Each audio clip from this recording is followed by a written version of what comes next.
Welcome, dear listener, to a journey that reaches back through the mists of time, to a moment when humanity hung by the thinnest thread between survival and extinction. Close your eyes for a moment and imagine stepping away from the warmth of your home, away from the certainty of shelter, into a world where winter meant death for the unprepared.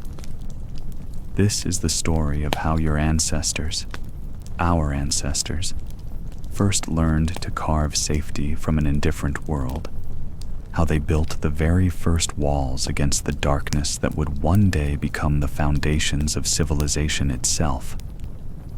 You feel the final rays of autumn sun fade from your skin as evening approaches, but there's something different about this twilight.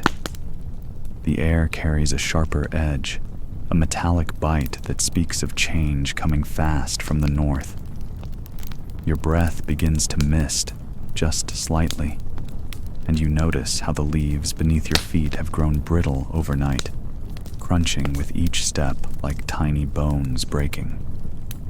The warmth that has sustained you through the long, generous months is slipping away like water through your fingers. You can sense it in the way the wind moves differently now, no longer the gentle caress of summer, but something hungry, something searching. It probes at your skin, finding every gap in your rough-sewn clothing, every vulnerable place where flesh meets air. Above you, the sky has taken on that peculiar clarity that comes before the first real cold. The stars seem sharper tonight, more distant, as if the very air between you and them has crystallized. You understand, with the deep knowing that lives in your bones, that this is the last gentle evening you will see for many months to come. Around you, the world is preparing. The last insects have fallen silent. The birds that haven't already fled south huddle deeper in their roosts, feathers fluffed against the coming chill. Even the trees seem to pull their life force inward, sap retreating toward their roots, leaving branches brittle and ready to break under winter's weight. Your fingers trace the bark of an oak tree, and you can feel how different it is now. Harder, less giving, as if the tree itself knows what's coming. The ground beneath your feet has lost its summer softness. Where once there was yielding earth, now there's something approaching stone. The first whisper of the freeze that will soon lock the world in its grip for months. You think of the berries that sustained you just weeks ago, now withered on their branches. The streams that ran clear and constant through the warm months have begun their retreat, leaving behind stone beds that will soon know only ice. The abundance that seemed eternal has revealed itself to be as fleeting as morning mist. But it's not just the physical world that's changing. Something shifts inside you too. An ancient awakening that your ancestors carried in their blood. Your senses sharpen in ways they haven't for months. You find yourself noticing things you missed before. The way certain stones hold heat longer than others. How some slopes face the sun, while others turn away into shadow, which trees break in the wind, and which ones bend. This heightened awareness feels almost painful, like a muscle you haven't used in too long suddenly called into service, but you recognize it for what it is, the survival instinct that lives deeper than thought, older than language, passed down through countless generations of humans who faced this same moment and lived to see spring again. The first killing frost arrives not as a gradual cooling, but as a sudden, decisive change. You wake one morning to find the world transformed, every blade of grass encased in crystal, every puddle locked beneath a skin of ice. The air burns your lungs now when you breathe deeply, and your fingers ache within moments of exposure. This is when you truly understand. The earth has declared its intentions.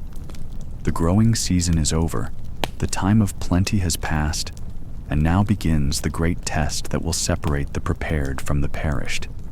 Winter doesn't negotiate. It doesn't show mercy to the hopeful or consideration for the brave. It simply comes, vast and patient, and absolutely certain of its power. You stand in this crystalline morning, your breath forming clouds that dissipate in the brittle air, and you feel the weight of choice settling on your shoulders. Everything you do from this moment forward will be measured against one simple question. Will it help you see another spring? The sun, when it rises, seems smaller somehow, more distant. Its light falls on the frost-covered world with a beauty that's heartbreaking precisely because it offers no warmth. You understand now why your ancestors spoke of winter as a living thing, a presence with its own will and purpose. You can feel it watching you, measuring you, waiting to see what you'll do. Your body has already begun to change in response to the cold. Your muscles work differently now, quick to stiffen, slow to warm. Your skin pulls tight, and you find yourself hunching inward, trying to preserve every bit of heat your body produces. Food tastes different. You crave fat and meat in ways you didn't during the abundant months, your body instinctively seeking the fuel it will need to maintain warmth. Sleep becomes different too. No longer the easy rest of summer nights, but something lighter, more alert. Part of you remains always listening, always ready, because you understand now that winter is not just a season, but a predator, patient and persistent, waiting for the moment when your guard drops. The animals around you have already begun their own preparations. You watch squirrels working with frantic energy, gathering nuts with a dedication that borders on desperation. Bears move through the landscape with single-minded purpose, eating constantly, their bodies swelling with the fat that will carry them through their long sleep. Even the trees seem to be pulling their life, force inward, leaves falling not gradually, but in sudden, decisive waves. But you are human, and humans cannot hibernate. You cannot grow a thick coat of fur or migrate to warmer lands with the seasons. Your survival depends not on biological adaptation, but on something else entirely. The ability to think, to plan, to imagine a future different from the present, and then work to make it real. As the days grow shorter and the cold deepens, you begin to understand that shelter is not just protection from the elements. It is a declaration of human will against the indifference of nature.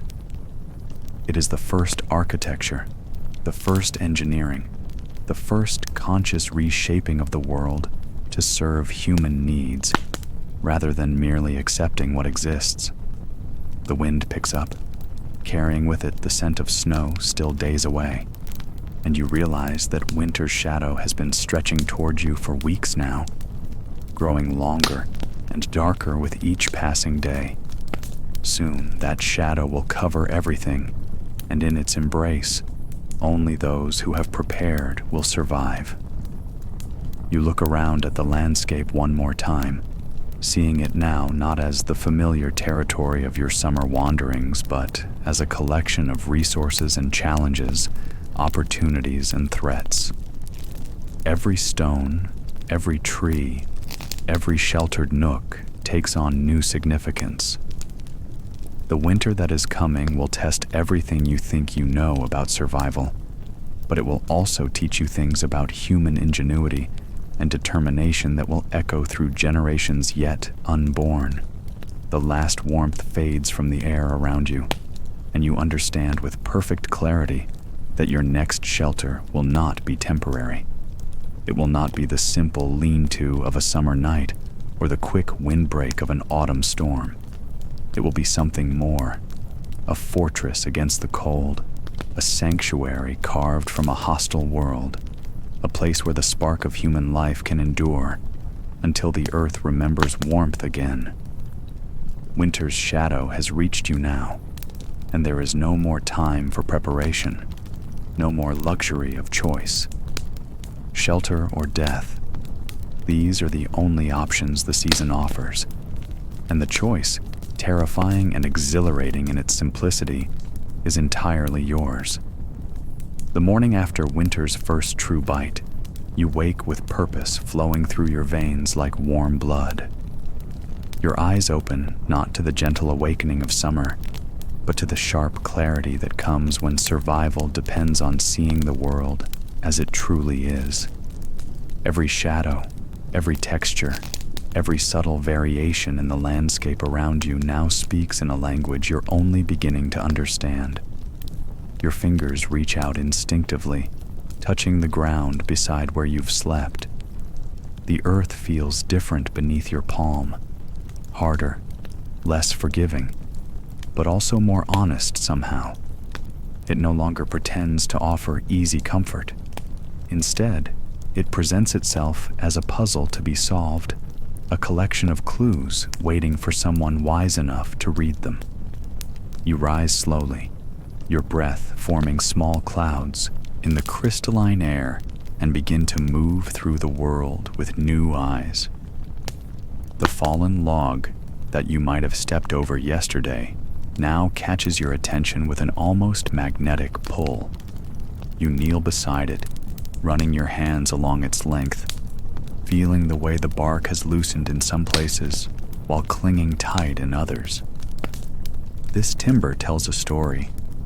Your fingers trace the grain, following lines that speak of years of growth, of seasons survived, of the particular way this tree faced the sun and wind. Where the bark has fallen away, you discover wood that's still sound beneath, protected from rot by the tree's own dying embrace. The grain runs straight and true in some sections, twisted and knotted in others, each variation a chapter in the tree's long conversation with the elements.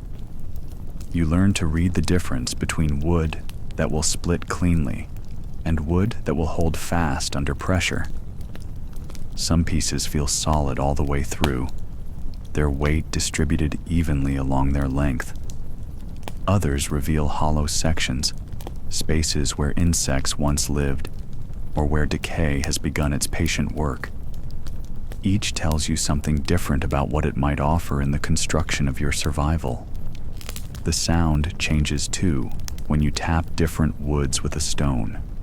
Dense, living timber rings with a clear note, while rotted sections respond with a dull thud that speaks of weakness, of structure compromised. You begin to develop an ear for these subtle variations, learning to diagnose the health of wood by the music it makes when struck.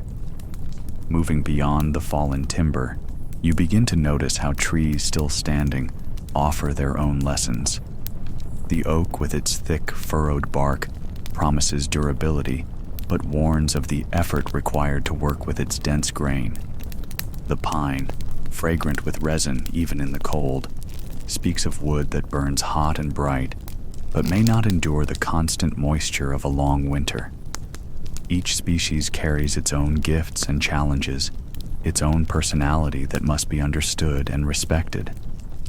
Your attention turns to the cliff faces that rise around you, stone walls carved by time and weather into shapes that seem almost deliberately crafted. You approach them not as obstacles, but as potential allies, running your hands over surfaces that have stood against countless winters.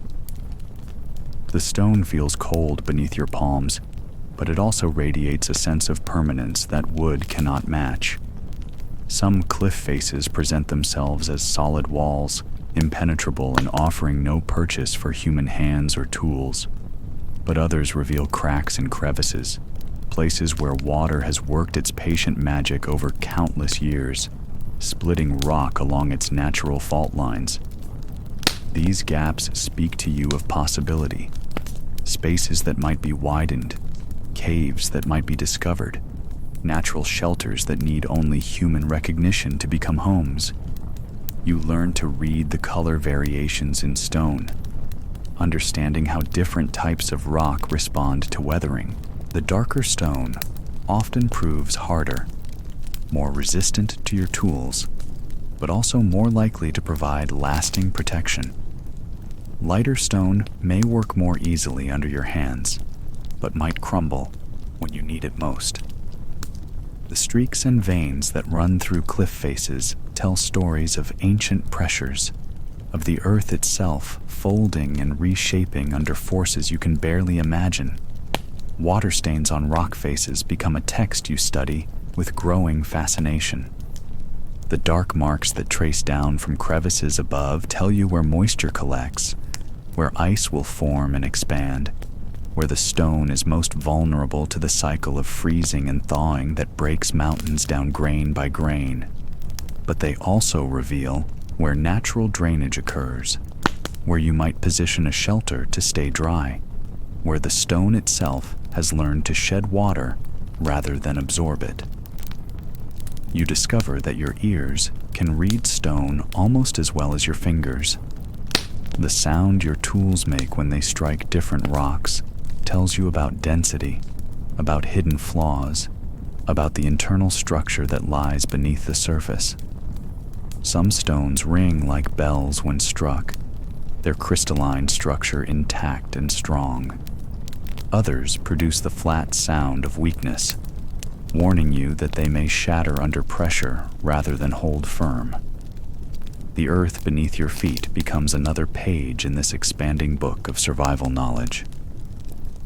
You learn to feel through thin-soled feet the subtle differences in soil composition, understanding how clay holds moisture differently than sand, how rocky ground drains while marshy areas collect and hold water. Each type of earth offers different challenges for building, different opportunities for creating the foundations upon which your winter survival will rest. You begin to notice how the landscape itself has been shaped by countless winters before this one. The way certain hillsides face away from the prevailing winds, creating natural wind shadows where the air moves more gently. The manner in which valleys funnel and concentrate cold air, making them beautiful but dangerous places to shelter. The ridgelines where wind moves fastest, but where the first warming sun of spring will arrive earliest. Animal signs scattered across the landscape become another language to decode. The claw marks on bark, where bears have marked territory, tell you not just of their presence, but of the height they can reach, the strength they possess, the trees they favor for their own shelter. Deer paths worn into the earth speak of routes that offer the easiest passage through difficult terrain, paths tested by countless hooves and seasons. Even the plants around you whisper secrets if you know how to listen. The moss that grows thick on the north sides of stones reveals which directions stay moist and cool. Information that might mean the difference between finding water and facing thirst. The way certain grasses bend and grow tells you about prevailing wind patterns, about where the harshest weather typically arrives from, about the microclimates that exist within the larger landscape. You learn to read the story written in fallen leaves and broken branches, understanding how the last storm moved through this area, where it struck hardest, where it left useful materials in its wake.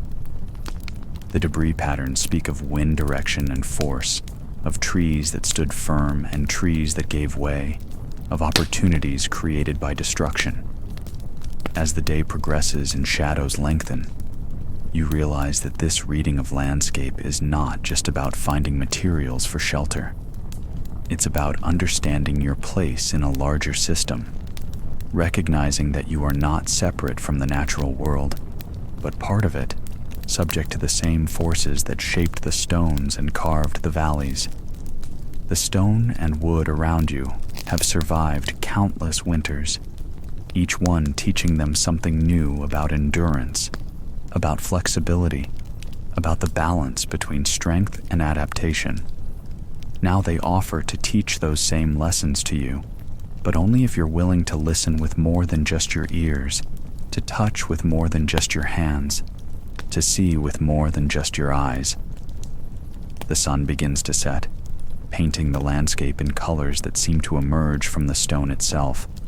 Russets and golds that speak of iron in the rock, purples and blues that hint at the deep cold locked within. You understand now that reading the language of stone and wood is not just a survival skill, but a form of conversation, a way of joining the ancient dialogue between human need and natural possibility. Tomorrow will bring new lessons, new pages in this vast book written across the landscape. Tonight, you rest knowing that the earth itself has begun to speak to you, sharing secrets that your ancestors learned and your descendants will need to know. The stone beneath your head feels less cold now, more like a friend offering support. The wood gathered nearby seems to pulse with potential, waiting for your hands to shape it into protection against the winter that grows stronger with each passing hour. In your dreams, you see the patterns hidden in grain and stone, the secret architecture that nature has spent millennia perfecting, and you begin to understand that building shelter is not about imposing human will upon the landscape, but about learning to work with forces far older and wiser than yourself. The flint feels warm in your hand despite the cold air around you, its surface worn smooth by countless attempts to coax fire from stone.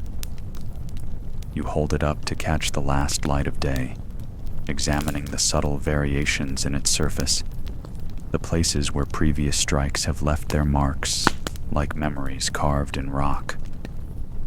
This small piece of earth holds within it the power to transform your relationship with winter from one of helpless endurance to active resistance. Your other hand grips the striker, a piece of high-carbon steel that your people have learned to value above almost any other tool. The metal feels different from the stone, harder in some ways, more predictable, yet also more fragile, more dependent on human skill to unleash its potential. Together, these two materials form a partnership that reaches back through generations of human ingenuity, a collaboration between earth and craft that can conjure light from darkness. The tinder you've gathered lies in a careful nest beside you. Dry grass from a protected hollow, strips of bark peeled from a birch tree, threads of cloth pulled from worn clothing and fluffed to catch the smallest spark. Each element has been chosen not just for how well it burns, but for how readily it accepts the tiny ember you hope to create. This is not random kindling, but a carefully constructed invitation to flame, an offer of partnership between human preparation and elemental power. You strike the flint against steel for the first time, and the spark that leaps between them seems impossibly bright in the gathering darkness. It lasts for only a fraction of a second, but in that brief moment, you see possibility itself made visible. The spark carries within it all the warmth of summer, all the light of day, all the comfort of safety compressed into a single glowing point that dies almost before you can recognize it. Again and again you strike, each impact sending new sparks dancing through the cold air like tiny falling stars. Some die immediately upon touching the ground. Others land in the tinder and glow for a moment before fading, not quite finding the partnership they need to grow into flame. You learn patience in these moments, understanding that fire cannot be commanded, but must be courted, invited, welcomed into existence through persistence and respect. When the first spark finally takes hold in your carefully prepared nest, it seems less like success than like miracle. The tiny ember glows with the intensity that seems disproportionate to its size, pulsing like a miniature heart beating in the darkness. You cup your hands around it protectively, understanding that this fragile beginning holds within it the power to keep you alive through the months ahead. Your breath becomes a tool now, gentle and controlled, coaxing the ember to spread through the tinder. Too little air and it will die for lack of oxygen. Too much and it will be blown out like a candle in a hurricane. You learn to breathe life into flame with the same care you might use to wake a sleeping child. Gentle but persistent, patient but purposeful. The moment when tinder ignites into actual flame never fails to feel like magic, even when you understand the science behind it. The ember that was content to merely glow suddenly reaches a critical temperature and bursts into visible fire, consuming the carefully prepared materials with an eagerness that transforms potential energy into light and heat and hope. You feed the growing flame with progressively larger materials. Thin twigs first, then pencil-thick branches, building the fire's appetite gradually so it can digest each new offering completely before moving on to the next. Each addition must be placed with precision, allowing enough space for air to circulate while providing enough fuel to sustain the growing combustion. The first real heat reaches your face like a gentle touch, a reminder of what warmth feels like after hours in the cold. You find yourself leaning into that warmth instinctively, your body recognizing something essential that it had begun to forget. The fire's light pushes back the darkness that has been pressing in around you, creating a sphere of visibility in the vast unknown of the winter night. As the flames grow stronger, they begin to transform your relationship with the landscape around you. What was invisible in the darkness now emerges into the flickering circle of firelight, the shapes of rocks that might serve as reflectors, the outlines of trees that could provide windbreaks, the possibilities for shelter that exist within the reach of flame's protective glow. The sound of fire becomes a companion in itself, the soft crackling and popping that speaks of wood surrendering its stored energy, of cellulose breaking down into heat and light and the chemical byproducts that create smoke. Each different type of wood contributes its own voice to this symphony. Pine with its sharp snaps and bright flames, oak with its steady burn and substantial heat, birch with its paper bark that ignites like enthusiasm made manifest. You begin to understand fire not as a tool you control, but as a living entity you've invited to share your space. It has needs that must be met: fuel, oxygen, proper arrangement of materials. It has moods that change with the weather, burning differently in humid air than in dry, responding to wind by either growing stronger or being blown apart. Learning to work with fire means learning to read these moods and respond appropriately. The smoke that rises from your flames carries its own messages, visible even in the darkness as it streams away from you. On a still night, it rises straight up, creating a column that speaks of stable conditions. When wind disturbs it, the smoke bends and flows, showing you the direction and strength of air currents that might affect how you position your shelter, how you arrange your fire for maximum efficiency. The heat radiating from the flames teaches you about the invisible architecture of warmth. You learn where to position yourself to capture the most benefit, how close you can sit without risking burns, how the heat reflects off stone surfaces to create warm zones that extend beyond the fire's immediate reach. This knowledge will prove crucial when you begin building walls and arranging your living space for maximum thermal efficiency. The light provided by your fire reveals details of your surroundings that daylight somehow missed. Surfaces that seemed smooth in sunlight now show their true texture in the dancing illumination of flame. Shadows move and shift, revealing depths and crevices that might offer opportunities for improved shelter. The fire becomes not just a source of warmth, but a tool for exploring and understanding your environment.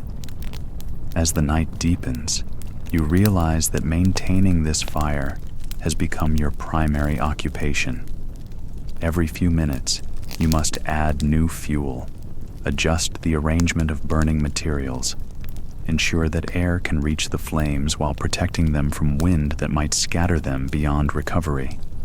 Fire demands attention, respect, and constant vigilance, but in return, it offers the fundamental requirements for survival: warmth, light, and the psychological comfort of a force that actively opposes the cold darkness pressing in around you. The coals that form at the base of your fire represent another form of wealth entirely. These glowing embers burn hotter than flame and last far longer, providing steady heat that doesn't depend on the constant feeding that flames require. You learn to bank these coals carefully, covering them with ash to preserve their heat through the night, knowing that tomorrow's fire will be much easier to start if you can nurture a coal through the hours of darkness. The fire transforms your understanding of time itself. No longer do you measure the passage of night by the movement of stars or the gradual lightening of the sky. Instead, time becomes marked by the rhythm of feeding flames, by the cycles of burning and banking, by the constant dance of maintaining the perfect balance between consumption and conservation. In the deepest part of the night, when the cold presses closest and the darkness seems most complete, your fire becomes more than just a survival tool. It becomes a declaration of human presence in a landscape that often seems indifferent to human existence. The light pushes back against the vastness of the night sky, creating a small sphere of human influence in the immense wilderness. You begin to see fire as the heart around which all other aspects of shelter will be organized. The walls you build will be positioned to protect and reflect its heat.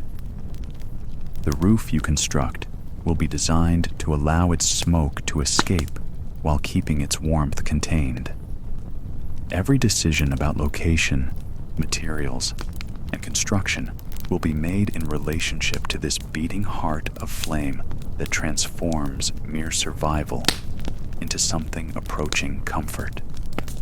The fire teaches you about energy in its most fundamental form, the stored sunlight of countless summer days now being released as heat and light when you need it most.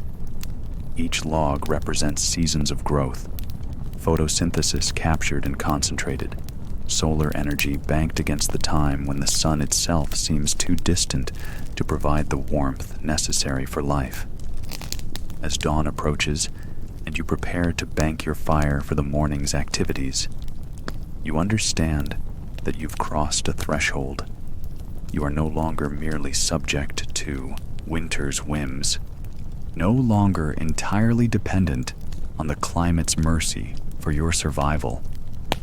You have partnered with one of the fundamental forces of nature, learned to call forth light and warmth from stone and steel and the patient preparation of human hands. The fire that will sleep under ash and ember until you wake it again has become more than warmth or light or tool. It has become the sacred center around which your winter life will revolve, the beating heart that will sustain not just your body, but your spirit through the long, cold months ahead. The first branch feels alien in your hands after days of reading stone and tending fire. Your fingers, still stiff from the cold despite the warmth of flames, struggle at first to bend the green wood to your will. But slowly, gradually, you begin to understand that building walls is not about forcing materials into submission, but about finding the ways they want to bend, the directions they prefer to lean, the natural partnerships they form when human intelligence guides their assembly. You start with the simplest construction you can imagine. a windbreak that will deflect the cutting breeze that has been stealing the heat from your fire.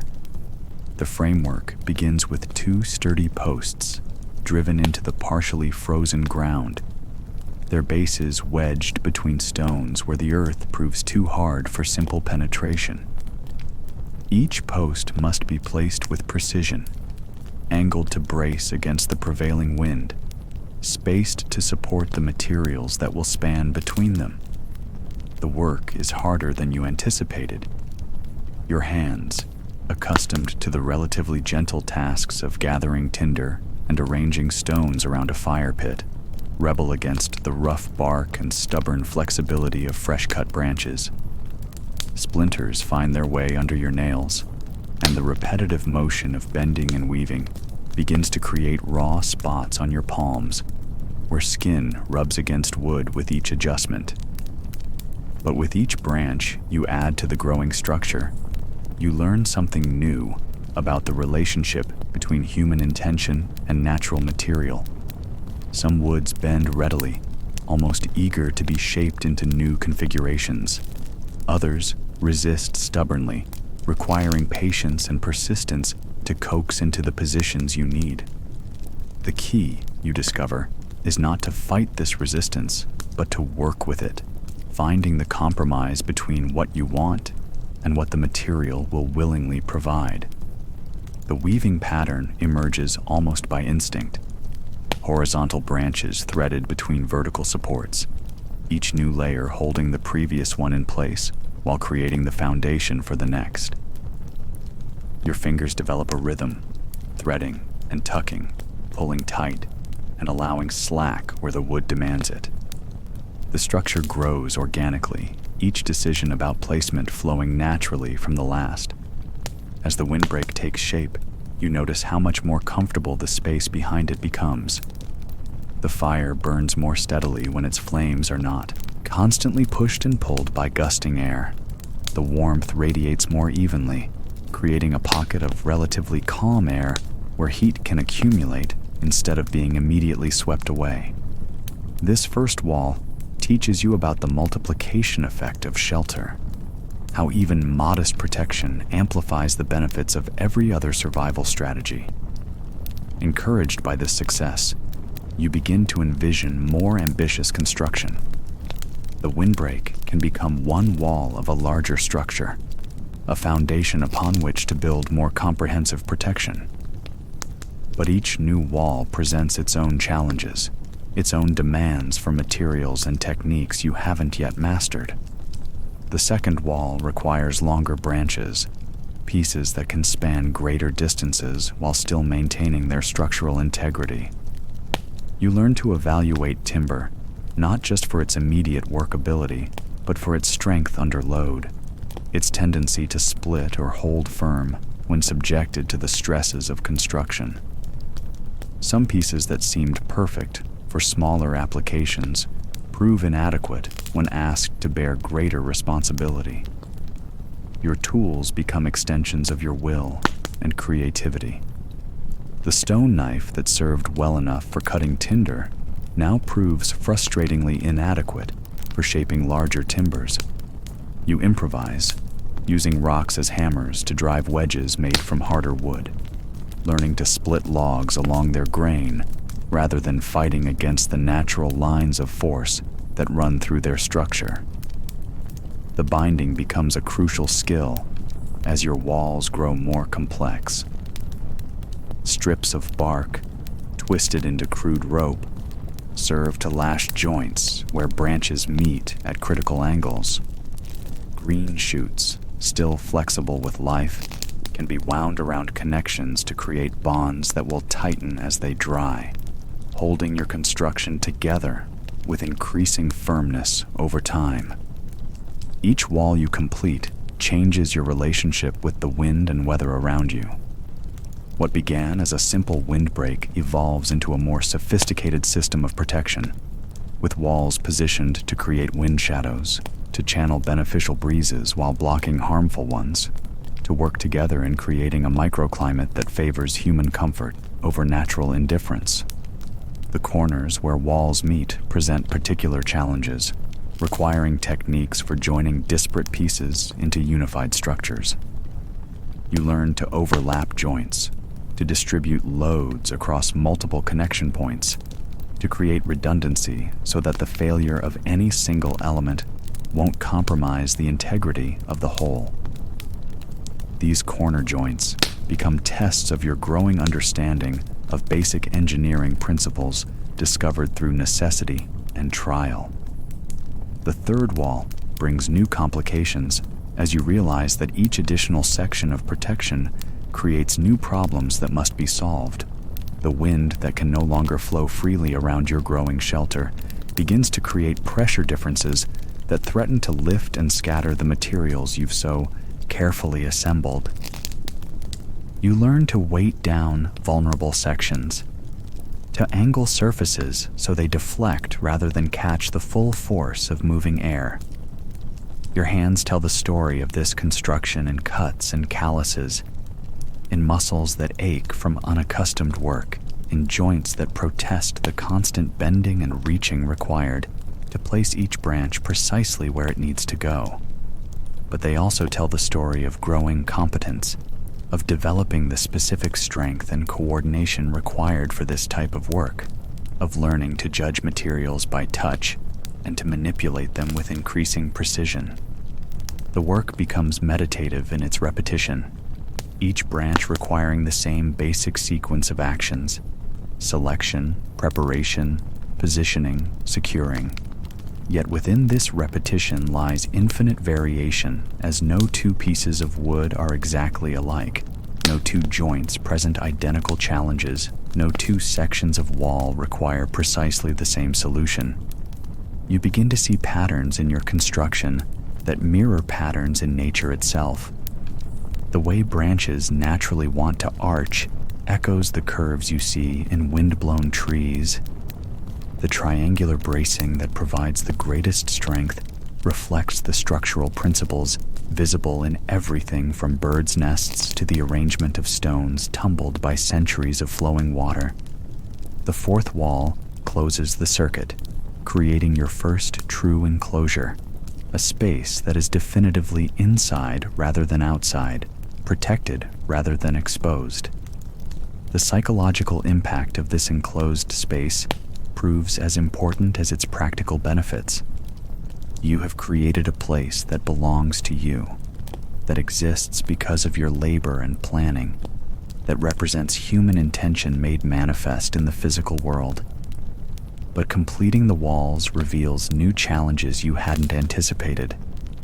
The enclosed space traps smoke from your fire, creating a need for ventilation that must be balanced against the desire for protection from cold air. Moisture from your breath and body heat begins to condense on the inner surfaces of your walls, requiring attention to drainage and air circulation that you hadn't considered during the initial construction. The gaps between branches, which seemed acceptable when you were focused on blocking wind, now reveal themselves as pathways for snow and rain that will require additional attention. You begin to think about chinking, filling the spaces between structural elements with smaller materials that can complete the barrier without compromising the integrity of the framework. Each problem solved in the construction of your walls teaches you something that will inform the next phase of building. The roof that must cover your enclosed space will need to shed water while supporting its own weight, will need to connect securely to the walls while allowing for the natural movement that comes with changes in temperature and humidity. As night falls and you take shelter for the first time within walls you built with your own hands, you understand that you've crossed another threshold in the long journey from helpless exposure to true winter shelter. The wind that howls outside your enclosure can no longer reach you directly. The fire that burns at the center of your protected space radiates its heat into a volume that holds and concentrates warmth rather than allowing it to dissipate into the infinite cold of the open night. Your hands rest now from their day's labor, but they carry within their muscles and scars the memory of every branch bent, every joint secured, every decision made in the service of creating protection where none existed before. Tomorrow will bring new challenges, the roof that must cap your walls, the details that will transform rough shelter into something approaching a home. But tonight, you sleep within walls that exist because you imagined them into being and then bent your will and body to the task of making imagination real. The darkness beyond your constructed boundaries seems less threatening now, held at bay not just by firelight, but by the fundamental human act of building, of reshaping the world to better serve the needs of life and warmth and hope. In the early morning light that filters through gaps in your roughly constructed walls, you notice something that stops you mid-motion as you tend your fire.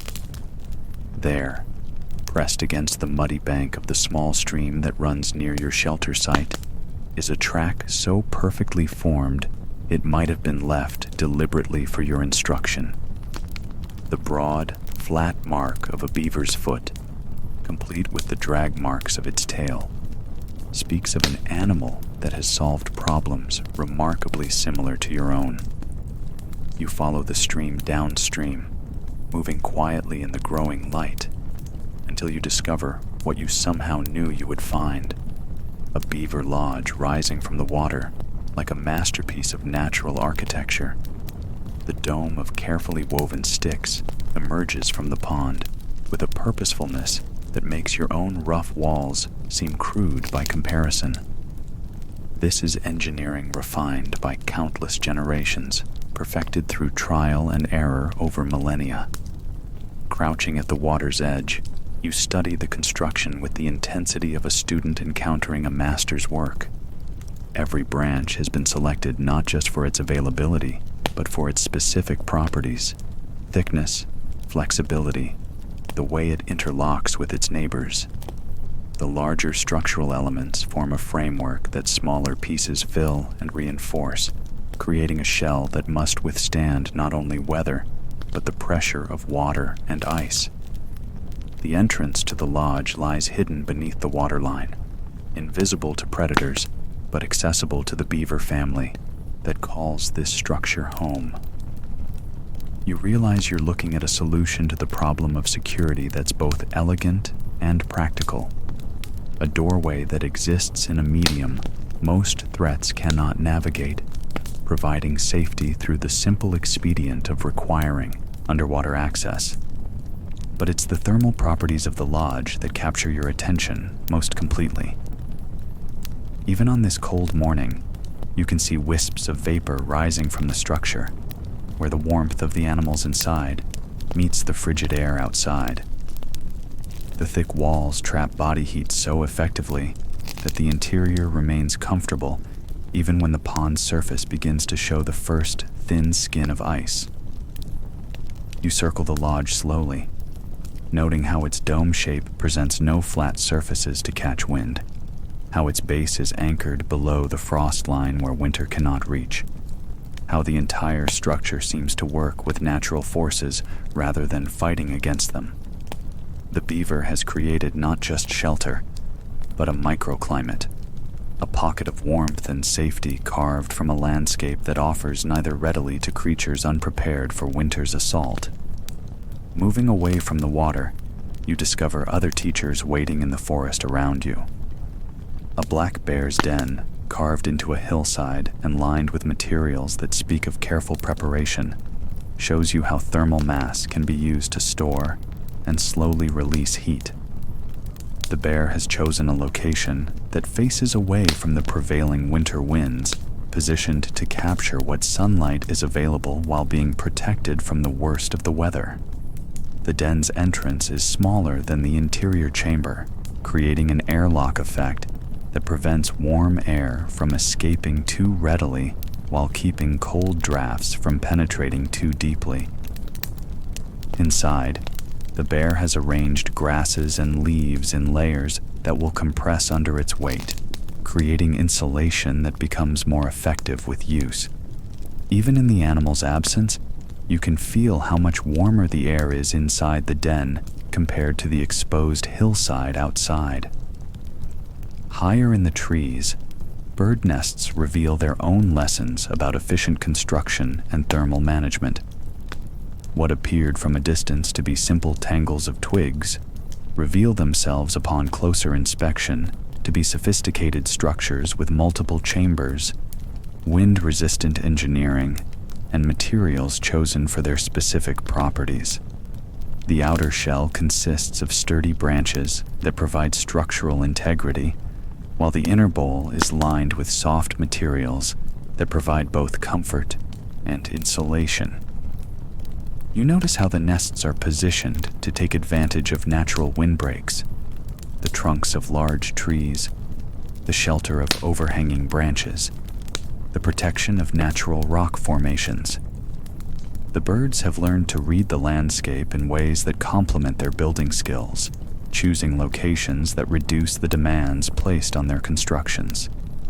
The materials themselves tell stories of careful selection and sophisticated understanding of natural properties.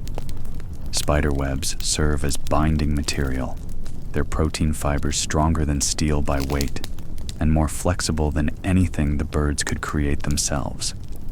Moss is chosen not just for its softness, but for its ability to absorb and slowly release moisture, helping to regulate humidity within the nest.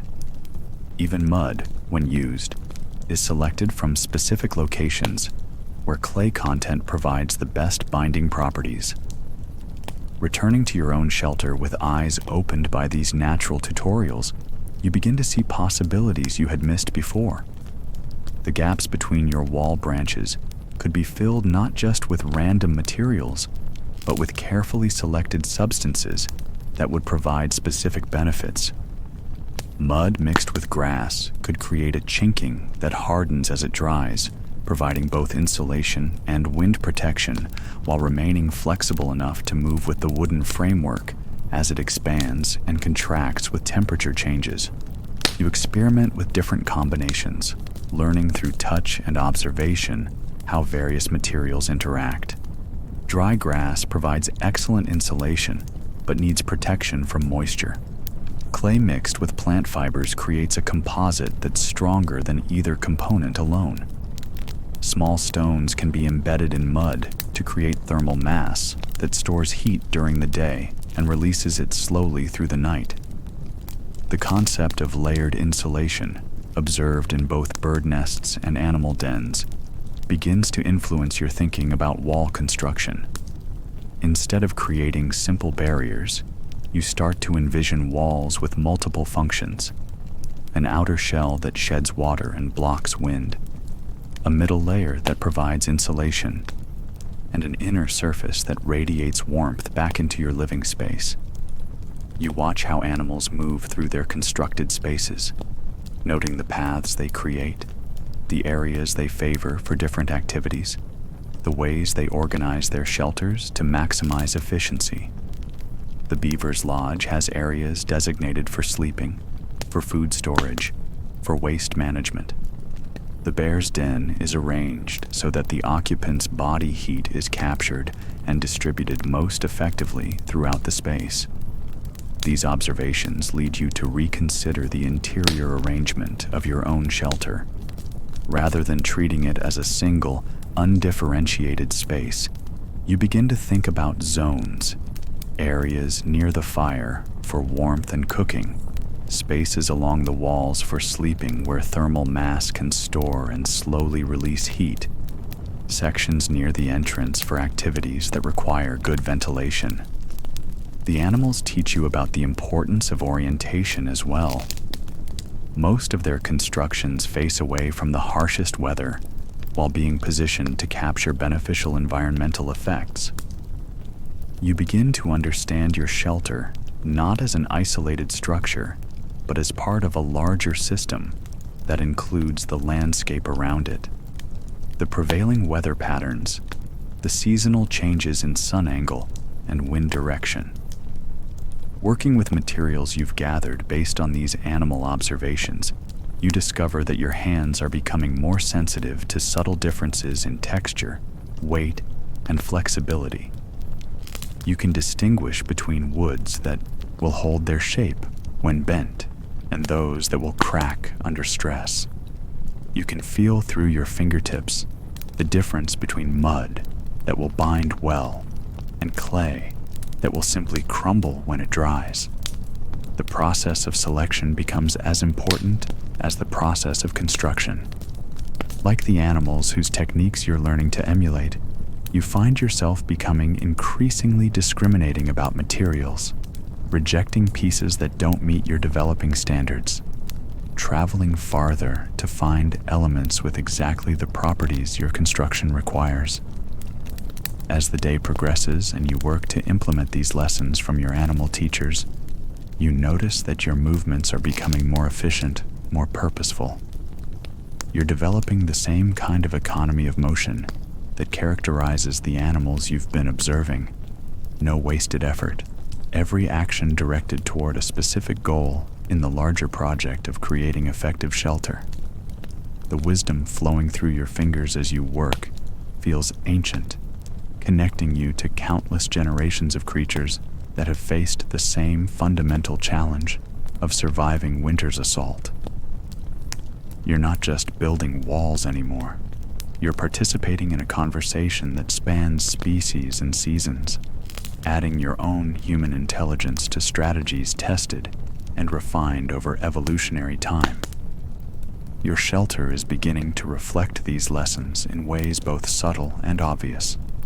The walls curve slightly now, deflecting wind rather than presenting flat surfaces for it to push against. The materials are arranged in patterns that echo the layered construction you observed in bird nests and animal dens. Most importantly, the entire structure feels more integrated with its environment, less like a human imposition on the landscape, and more like a natural extension of the survival strategies that have always existed in this place. As evening approaches, and you prepare to spend another night within walls that now incorporate the accumulated wisdom of countless animal architects, you understand that you've learned far more than construction techniques.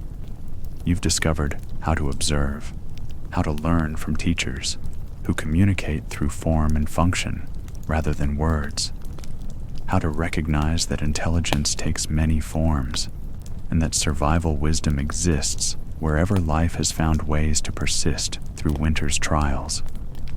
The firelight catches the faces around you as the last of the daylight fades beyond your shelter walls, and you realize that something fundamental has shifted in the small group of humans who have gathered within the protection you've built together. What began as a collection of individuals, each fighting their own separate battle against the cold, has transformed into something larger and more resilient, a community bound together by shared vulnerability and mutual dependence. The woman who arrived 3 days ago, drawn by the smoke from your fire, sits close enough that her shoulder touches yours as you both lean toward the warmth. Her children, initially suspicious and keeping close to their mother's side, now move freely between the adults, treating the shelter as a shared space rather than territory that belongs to others.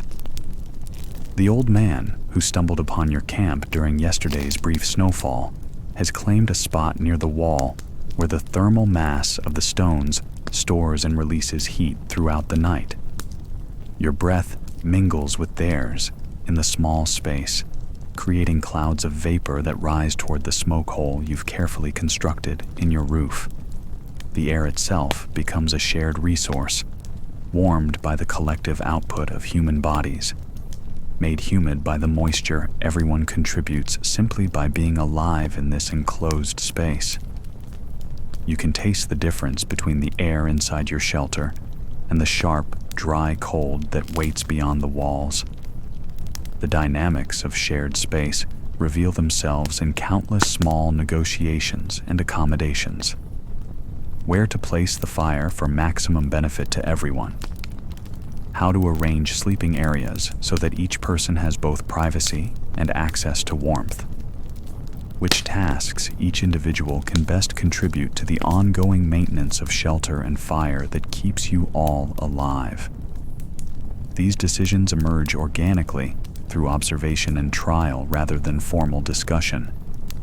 The children adapt most quickly to the communal nature of survival, sharing food without being asked, helping to gather fuel for the fire, instinctively understanding that their individual well-being depends entirely on the success of the group. They move through the shelter with the fluid cooperation of pack animals, each child's actions naturally complementing the others in ways that suggest some deep understanding of collective survival. The woman proves skilled at tasks your hands have struggled with. The fine weaving required to create effective door coverings. The patient work of preparing plant fibers for use as binding material. The delicate job of maintaining just enough ventilation to prevent smoke buildup without allowing too much precious heat to escape. Her presence transforms your rough construction into something approaching actual comfort. The old man brings knowledge accumulated over decades of survival in harsh conditions. He knows which woods burn hottest and longest, how to bank coals so they'll maintain fire through the night, where to position bodies within a shelter to create the most efficient circulation of warm air. His weathered hands work with an economy of motion that speaks of experience bought through many hard winters. Together, you develop routines that maximize everyone's safety and comfort. The day begins with one person, whoever wakes first, tending the fire and assessing the night's consumption of fuel. Others emerge gradually into the shared warmth, each taking responsibility for tasks that play to their individual strengths while serving the group's collective needs. The preparation and sharing of food becomes a ritual that binds the group together in ways that go beyond simple nutrition. The roots and preserved meat that each person brought to the shelter are combined into meals that no individual could have created alone. The act of eating together, of sharing from a common pot heated over the shared fire, creates bonds of trust and mutual obligation that strengthen with each meal. Stories emerge in the evening hours when the day's work is done and the fire burns bright between you. The woman speaks of places she's traveled, other winters she's survived, techniques for finding food and shelter that she learned from people you'll never meet. The old man shares knowledge passed down through generations, weather signs, animal behaviors, the subtle indicators that predict the severity and duration of winter storms. The children listen to these stories with an intensity that suggests they understand their importance goes beyond entertainment. They're receiving the accumulated wisdom of their people, learning not just facts, but ways of thinking about survival, patterns of observation, and decision-making that could save their lives in winters yet to come. Their questions reveal minds that are cataloging every detail for future use.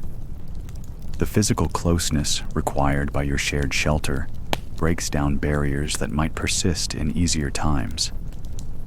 You learn to sleep within arm's reach of people who were strangers days ago, to coordinate your movements in the small space, to negotiate the intimate logistics of communal living.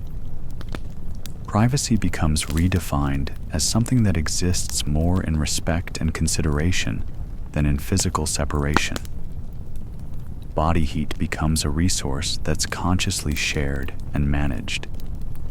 On the coldest nights, you sleep pressed together for warmth, the natural heat generated by human bodies creating a microclimate that makes survival possible even when the fire burns low. You learn to read the sleep patterns of your shelter mates, understanding when someone is cold and needs the warmth of closer contact, when they're uncomfortable and need more space. The maintenance of the fire becomes a shared responsibility that binds the group in a ritual of mutual dependence. Each person learns to read the signs that indicate when fuel is needed, when the arrangement of burning wood needs adjustment, when the coals need to be banked for the night. The fire never goes untended because there are always eyes watching it, hands ready to feed it, breath willing to coax it back to life if it begins to fade. Work becomes communal in ways that multiply its effectiveness. Tasks that would exhaust a single person become manageable when shared among several. The gathering of firewood, the improvement of shelter walls, the processing of food, all of these activities benefit from the coordination of multiple hands and minds working toward common goals. You begin to notice how the group develops its own internal weather, emotional currents that affect everyone's mood and energy. When one person feels hopeful and energetic, that attitude spreads to others, making difficult tasks seem more manageable. When someone struggles with despair or exhaustion, the group instinctively provides support and encouragement, understanding that individual weakness threatens collective survival. The sharing of tools and materials creates a kind of wealth that exceeds what any individual could accumulate alone. The woman's skill at fiberwork is enhanced by access to the old man's superior cutting tools. Your knowledge of construction benefits from materials that others have gathered and processed.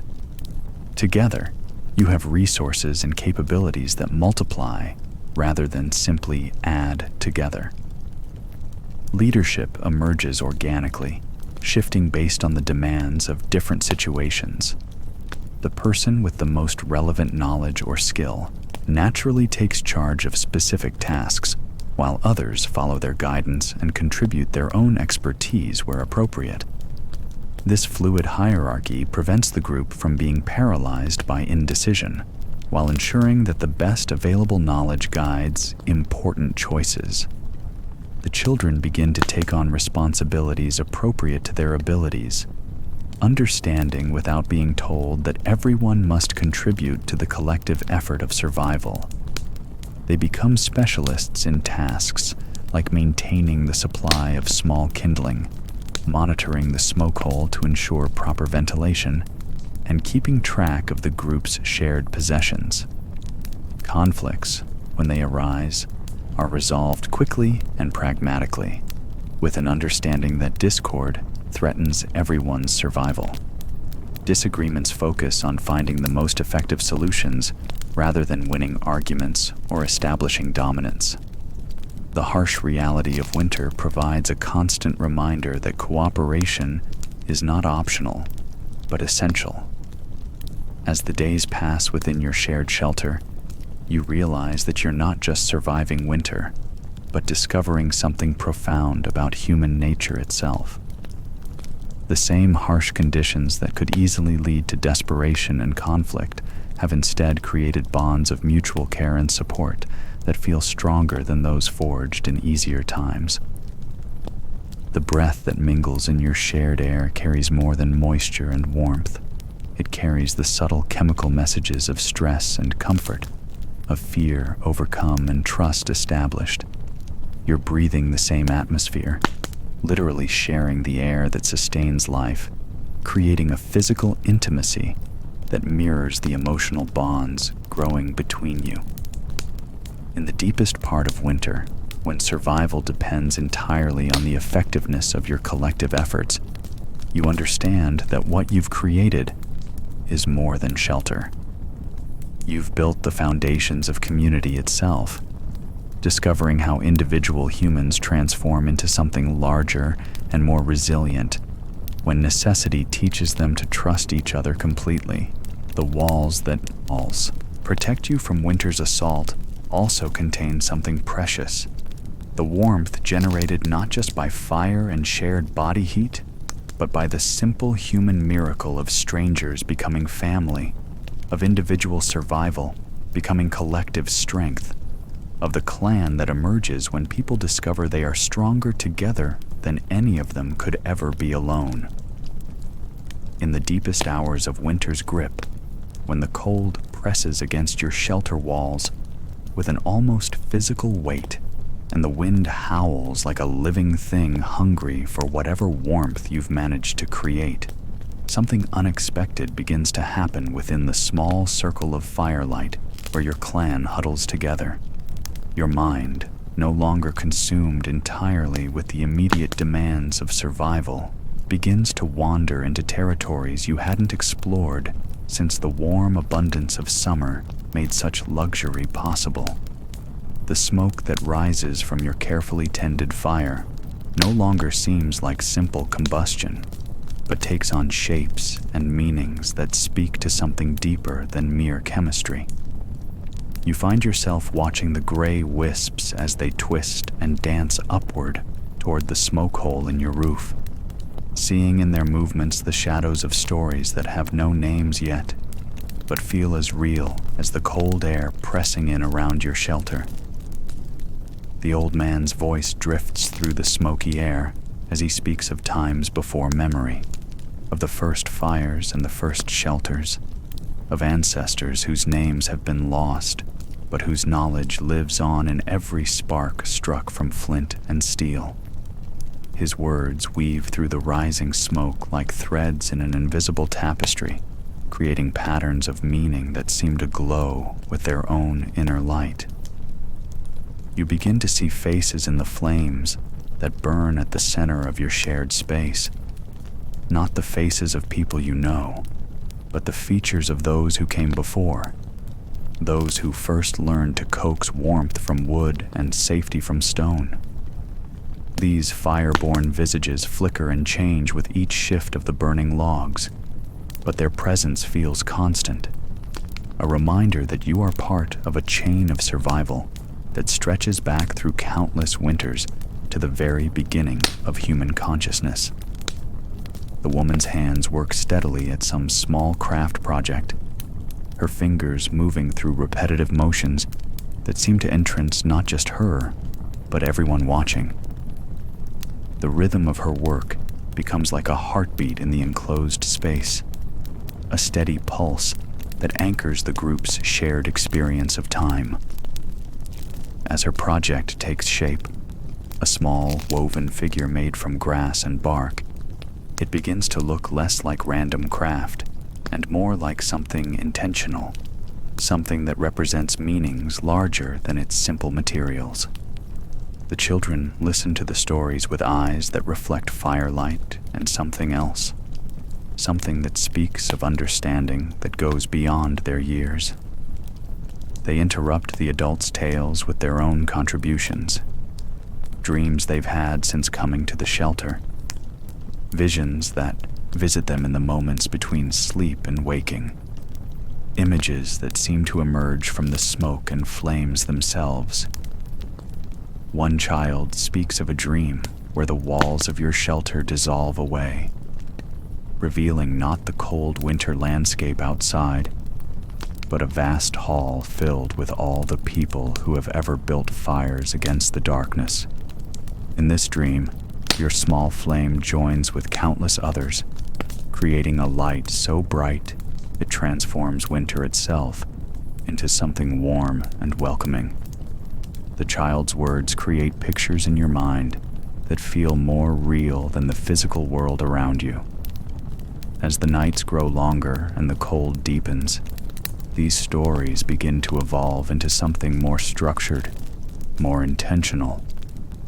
The group develops rituals around their telling, specific times when stories are shared, particular ways of arranging yourselves around the fire, certain phrases that mark the beginning and end of narrative time. What started as simple conversation transforms into something approaching ceremony.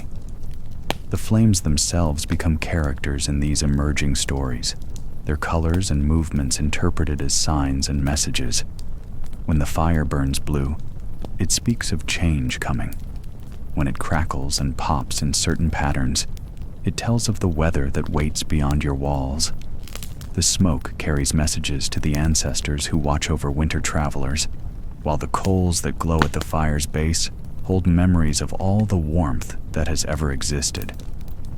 You find yourself contributing to this growing mythology, with stories that seem to emerge from someplace deeper than conscious thought.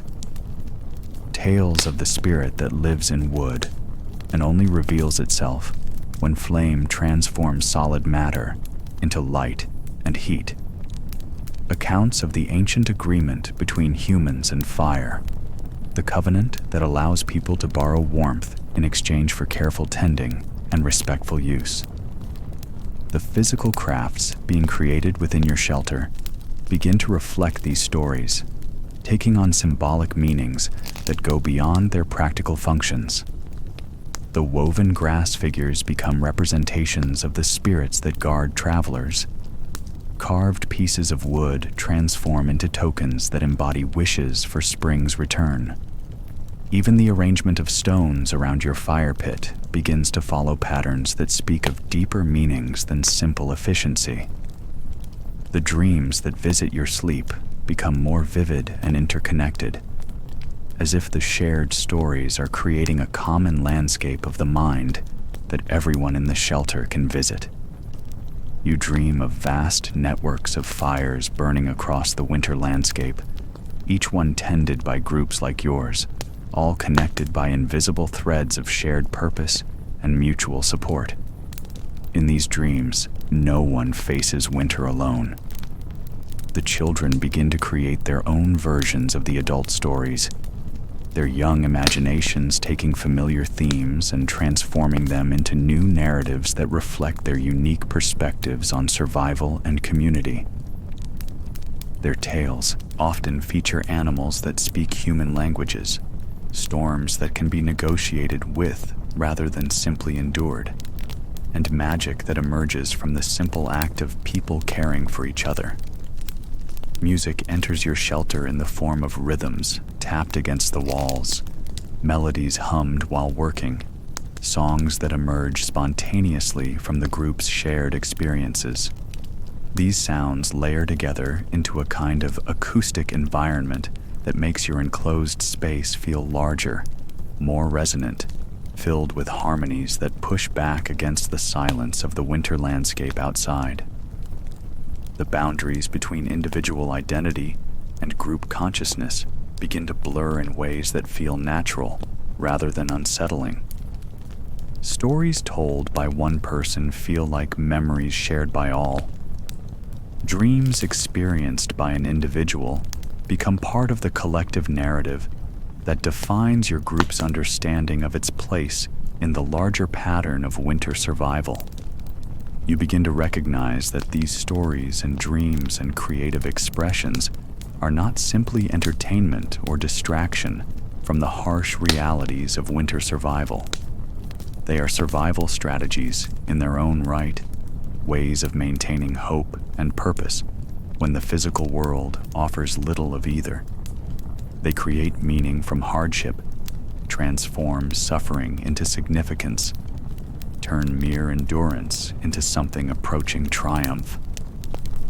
The smoke that carries these stories upward through your roof and out into the winter night seems to carry them to other shelters, other fires, other groups of humans huddled together against the cold.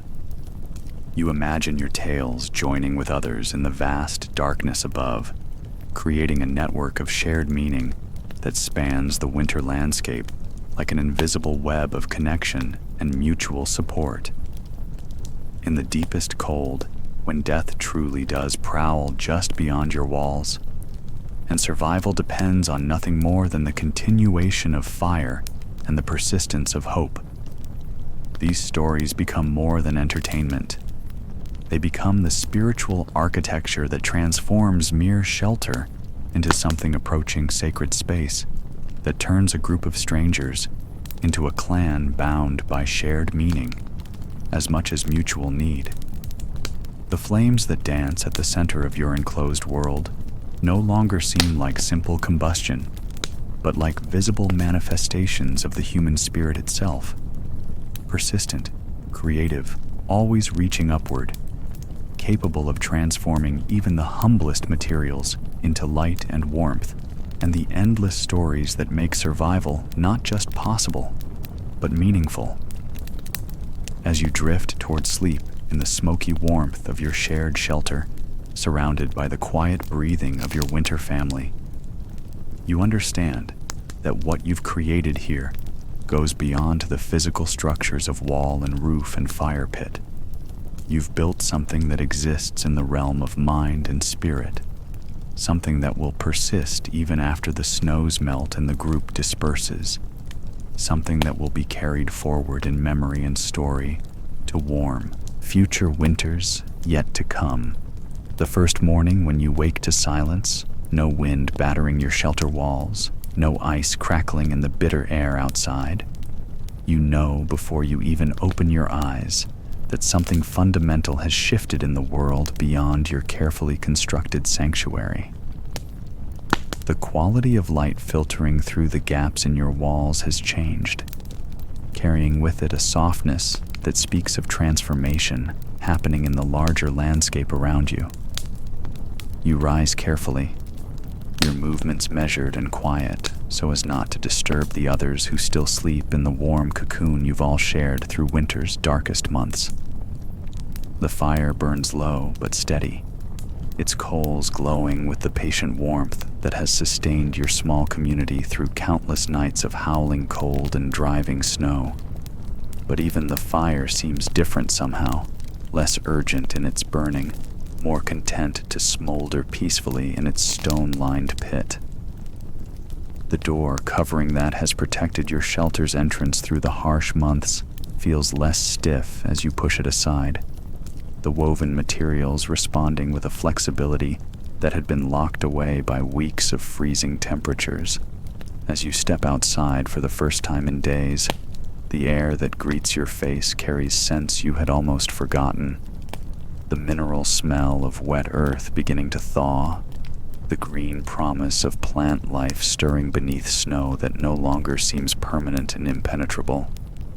Your eyes, accustomed to the dim interior of your shelter and the small circle of firelight that defined your winter world, need time to adjust to the brightness of morning sun, reflecting off snow that sparkles now, rather than simply glaring with the harsh light of deeper winter. But as your vision clears, you see signs everywhere of the great awakening that has begun while you slept.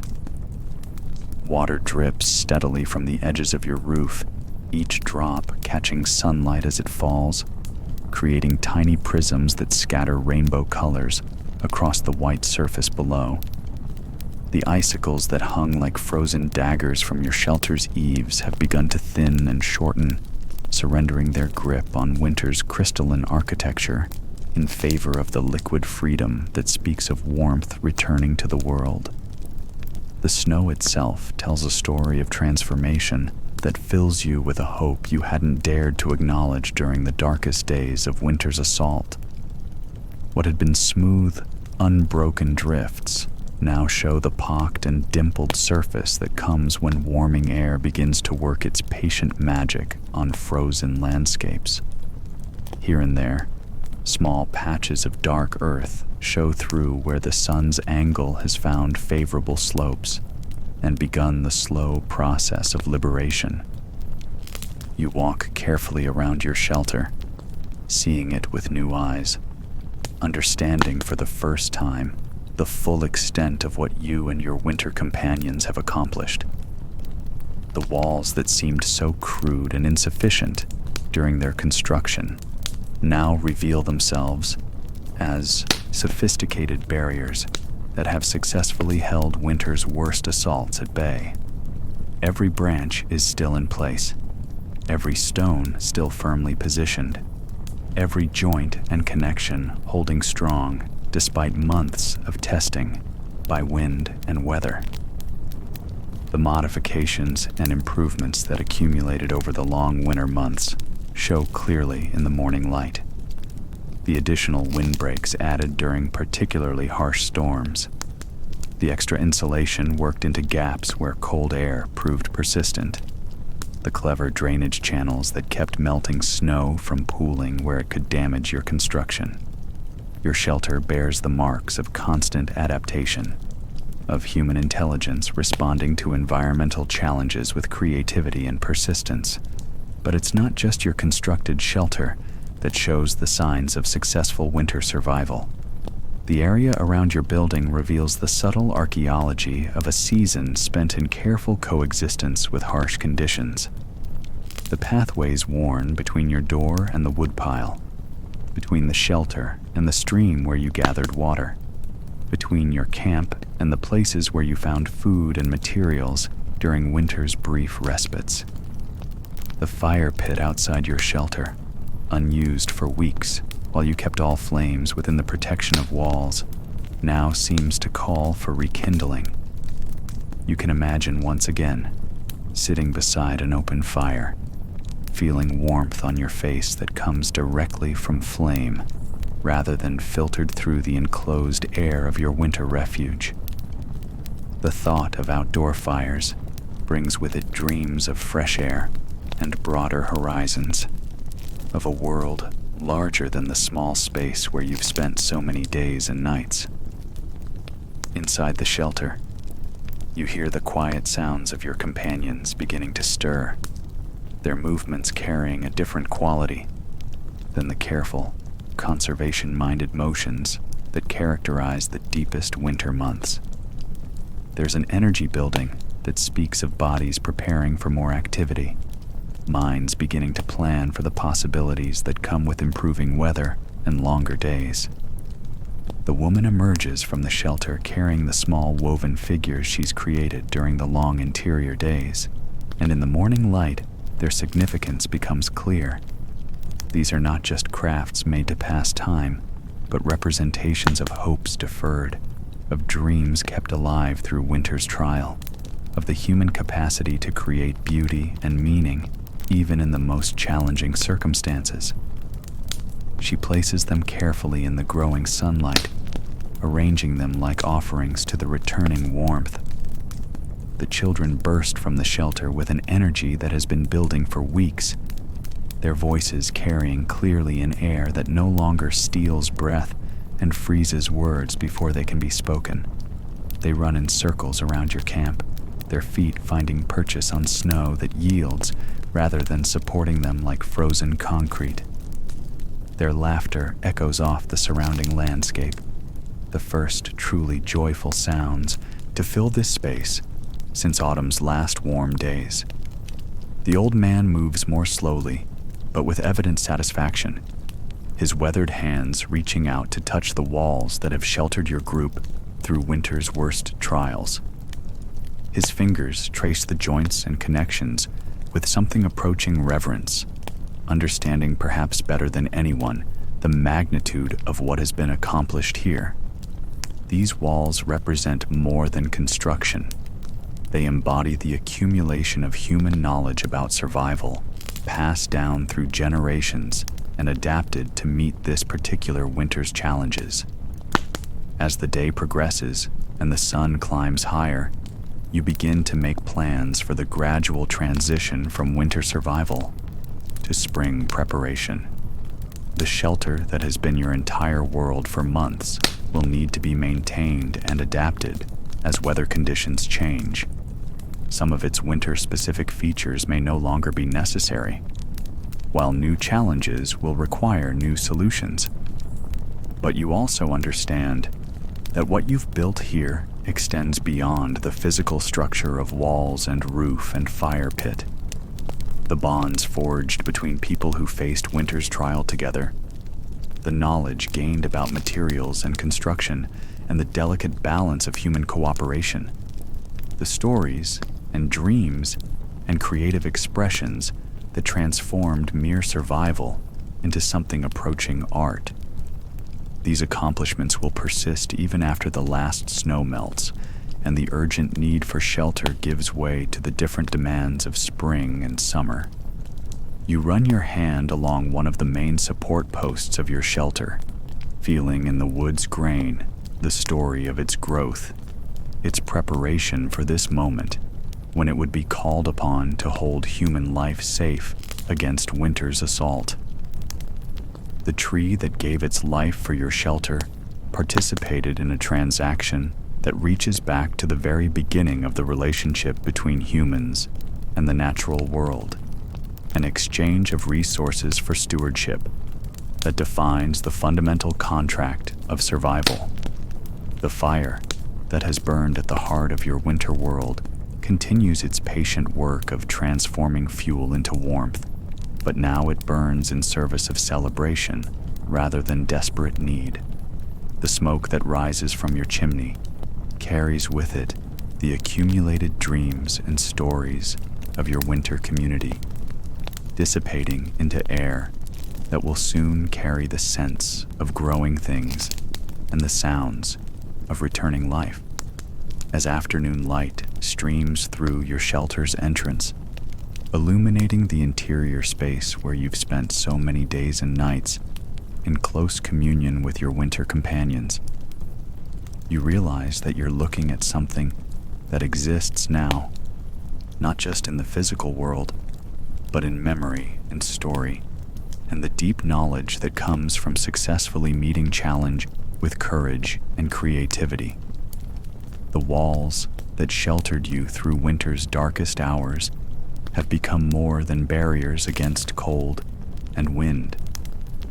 They've become the boundaries of a world you created through necessity and sustained through determination, a space where human ingenuity and cooperation proved stronger than winter's indifferent power. These walls live now not just in wood and stone, but in your blood, in your children's dreams, in the eternal human story of building safety from danger and creating warmth from cold, and making homes from the raw materials of an often hostile world. Spring is coming, and with it will come the opportunity to move beyond the constraints that winter imposed on your movements and choices. But the shelter that holds you safe in this moment of transition carries within its humble construction all the knowledge and hope and creative power that make human survival not just possible, but beautiful, not just endurance, but triumph, not just shelter, but home. Thank you for joining me on this journey through humanity's first winter shelters, where survival became story, where necessity became creativity, and where the simple act of building walls against the cold became the foundation of everything we call civilization. If this glimpse into our ancestors' ingenuity has warmed something inside you, I'd love to hear where you're listening from and what season you're experiencing right now.